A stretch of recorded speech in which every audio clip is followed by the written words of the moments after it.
I have a Stihl BR 600 backpack blower here.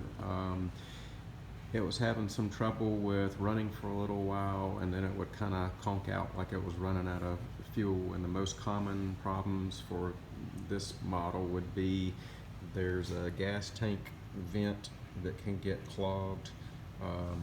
The spark arrestor inside of here can be clogged and causing it to bog down. And then also over time within the little carburetor there's these diaphragms that are meant to help flow the fuel through the carburetor, and those can give up just due to the nature of poor fuel. And unfortunately the little diaphragms, if you go to a Stihl dealer, they probably cost more than $25 for this, and they want $50 or more for the whole carburetor. But as with most things on the internet and Amazon, you can order a kit of a whole aftermarket carburetor, fuel line, spark plug, fuel primer bulb, and fuel filter for the gas tank for about $22. So that's the route that I went. I wanted to speed this up for you. Some of the other videos take the time to show unscrewing all the screws, but on the back of the blower you're going to have a screw to take out here and here. You probably have one of these that came with the unit, or you can speed up the process by doing a T25 on a drill driver. There'll be the two up at the top. You have to take 3 machine screws out of the pull cord, and just note that as you're taking these out, there's the coarse versions that hold on the plastic covers, and then the fine thread ones are going to go into this part of the unit.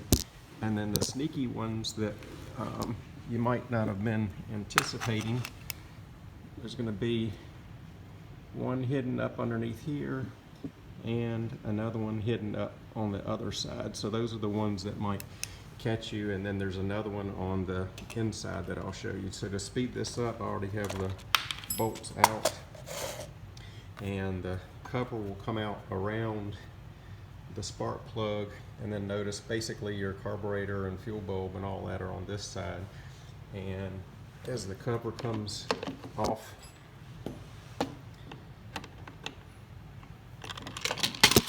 this side you'll see here's your carburetor, air filter, the cover and all are going to pop off pretty easy now that the bolts are out of the way.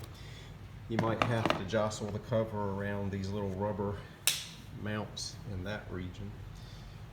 Now we're looking at the carburetor, fuel primer bulb, and then coming around the side you have to take these couple of bolts off of this area, and note that these are a little bit different links, so pay attention to which side that they went into.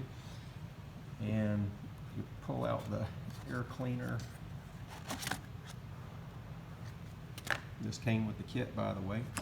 And to just have the speed of this has already been taken off, but this was covering that hole and just had another one of these screws.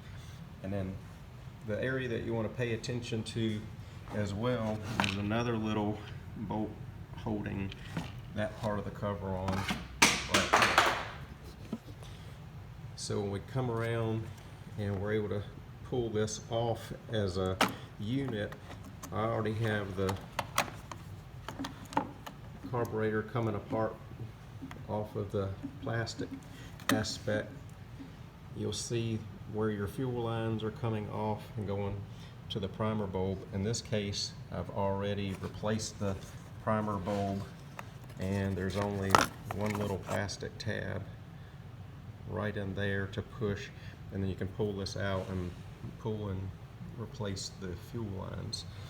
Then the other thing that'll be something you have to pay attention to is the fuel lines run nicely in these grooves, and the throttle cable,